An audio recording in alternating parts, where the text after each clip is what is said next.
Hello, everybody. So we've been talking about linear functions, linear equations. We've talked about how to write them, whether it was using intercepts or slope y-intercept, point and a slope, 2 points. What we want to finish with is using them to model something. And so when we talk about modeling, what we're talking about is what, I guess, for lack of a better term, as much as I don't like it, real life situations, okay? In which some linear function can describe whatever phenomenon is going on. So I have a series of examples for you, and we're gonna go through and work them. The thing about word problems in general, though, is that there's not necessarily an overarching recipe for solving all of them. There isn't some nice little algorithm that you can just memorize, and that algorithm then be your your recipe. And there's not a lot of thinking in that. These are all their own, and there are some general guidelines that we can take out, and hopefully you'll be able to do that from these examples. But I would encourage you to try to, when you're working your own problems, instead of trying to find a problem that's, quote, just like the one you're looking at, see if you can identify the more general principles that we applied when we solved our problems. And I'll mention those at the end more, what I mean by that. So let's get started, shall we? So first of all, what do I mean by linear model? Well, a linear model is an equation used to represent some physical situation or phenomenon. You could be talking about temperature increasing, you could be talking about speed, distance traveled in terms of time, but regardless, it's a linear equation. And when you see that linear equation, think y equals mx plus b, right? That's the equation that's going to model the quote unquote real life phenomenon. So here's an example to start with. Salesperson receives salary plus commission on his or her sales. Let's suppose that the person's commission is 5% of the sale amount. Also, suppose the salesperson's monthly salary is $5,200. Let's write a linear model for the salesperson's monthly income. Well, I'm going to start by just using some words. Before I get worried about, the notation and the specifics, let's just be as broad as possible. Their monthly income comes from two places: the salary plus 5% of however much sales they do. So I could and here you want to be thoughtful. I could stick to X and Y, but you know what I'm going to do? I'm going to let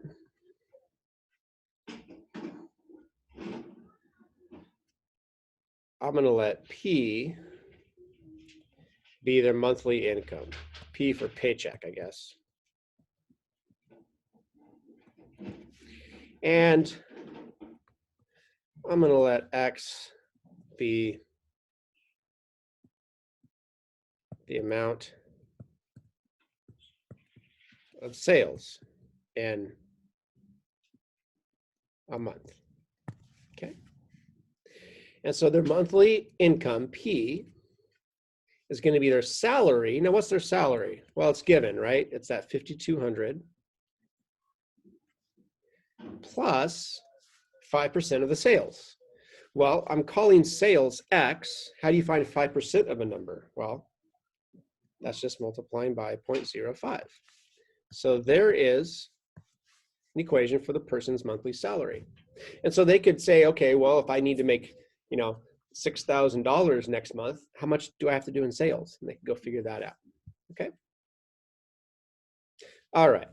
So in this case, really, we tried to find some base value, and then we had some rate, and we could plug it directly into, this should look familiar, y equals mx plus b, maybe more like b plus mx, but either way, you've got the y-intercept, if you will, how much they would make with no sales, plus the 5% of the sales.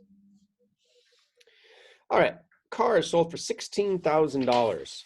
2 years later, it's worth $10,500.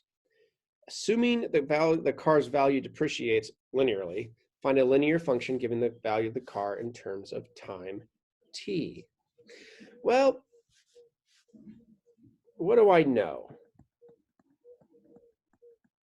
I know that at time t equals 0, the car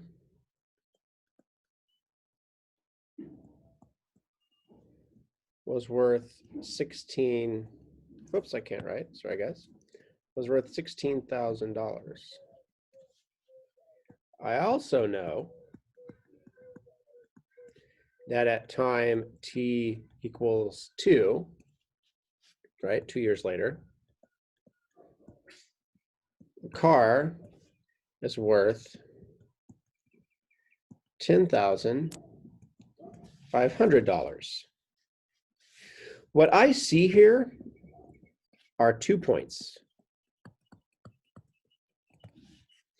I see the point 0,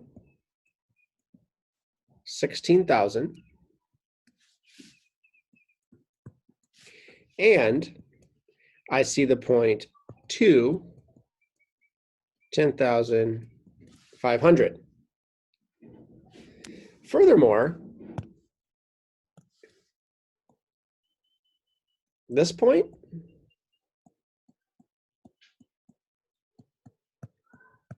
is the y-intercept.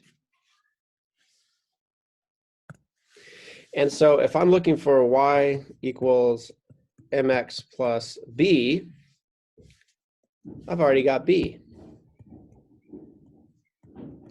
I need m. Well, that's not bad because I have 2 points. So we have 10,500 minus 16,000 divided by 2 minus 0. Okay, which is going to be negative 5,500 divided by 2. And so negative 5,500 divided by 2, what is that? Negative 22, I'm sorry, 2750.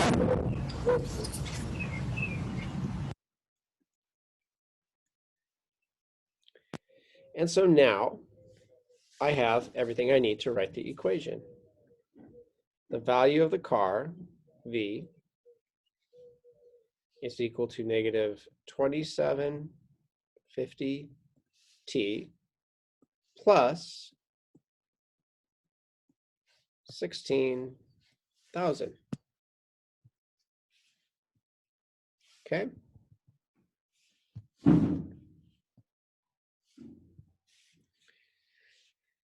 Again, I took my 2 points. I recognized one of them as the y-intercept, and so I used them then to find the slope, and that gave me my equation. Okay. All right, here's another one.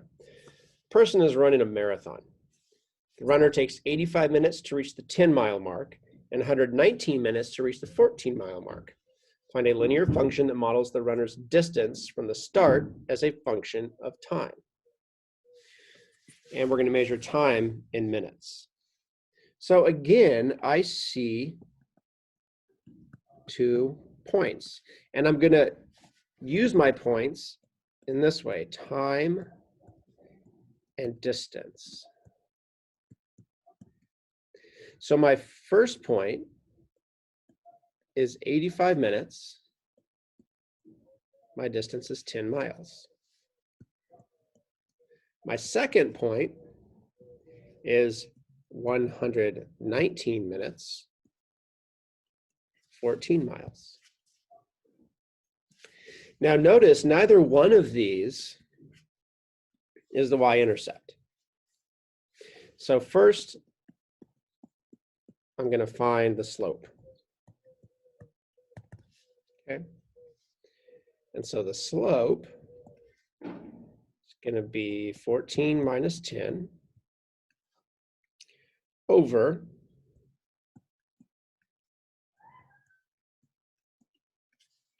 119 minus 85. And so let's see, I'm going to come over here to my calculator off screen here. And so we have 4 divided by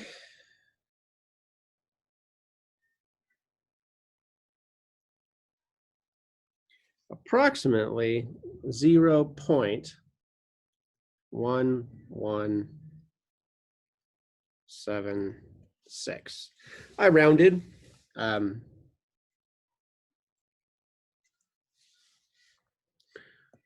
Or we could call it 4/34, which equals 2/17. Okay. This is exact and this is rounded. I know you're wondering, well, if this was a test, which one do I use? Honestly, I'm okay with either one, but for just the fun of it, I'm going to go ahead and use 2/17. So remember, I'm going to have D for distance, and then MT plus B. We know M, it's 2/17, but I still need B. So now I'm going to plug in a point. I'm going to pick a point. How about 8510? So 85, I'm sorry, not 85. So I'm going to pick 8510. No, you don't. And then what I'm going to do is I'm going to use my equation. I have 10 equals 2/17 times 85 plus B. Well, let's do some reducing here. And we get 10 equals, well, 85/17 is just 5. So we get 10 plus B. And so 0 equals B. And this should not be surprising, because after all, where is it that you start the race? You start the race at the start line, right? So 0, 0 is already a point on the line. So we could have just done this from one of these points, but I'd like to show you how things make sense in the whole picture. And so there we go. D equals 2/17 T. Okay. All right, last problem. And again, this generalized method here is I'm trying to identify 2 points that exist on this linear function, and then use those 2 points to write the equation itself. So in 4, we have a person building up his or her savings. After 4 months, they have a balance of $1,200. And after 1 year, the balance is $2,700. So my points are going to be time in months and balance.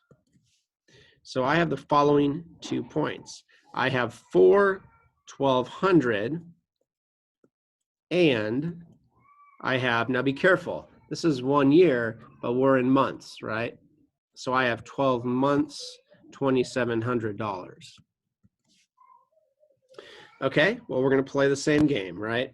M is going to be 2,700 minus 1,200 over 12 minus 4.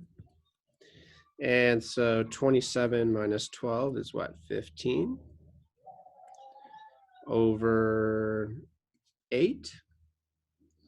And so 1,500 divided by 8, 187.50. Now think about units, right? This is dollars per month. So this tells you how much she is saving, or he is saving, per month. All right. Well, remember what we want. We want that balance equals slope t plus y-intercept. I think I'm going to use A for amount. And so I'm going to pick a point. 1200 equals 187.50 times, well, when did she have $1,200 in her account? Oh, after 4 months. So time is 4. And then plus B. Well, let's see what we get here. 187.50 times 4 is 750. So we get 1200 equals 750 plus B. I'm going to subtract 750, and so I get 450 equals B. I've got slope, I've got y-intercept. Now you might be saying, what's so special about 1200? And my answer is nothing. Watch what happens if I choose the other point.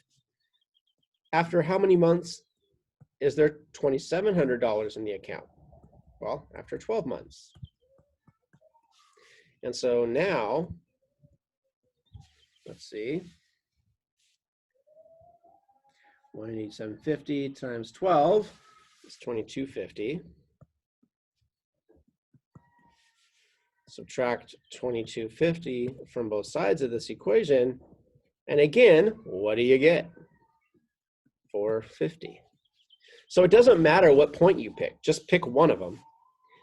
And so my model then is going to be A equals 187.50 times T plus 450. And again, you should see y equals mx plus b. I could even ask you now at this point, how much did the person have in their account when they started saving? Well, that would be times 0. And so the amount in the account when the savings began is $450. That's what the y-intercept represents. Okay?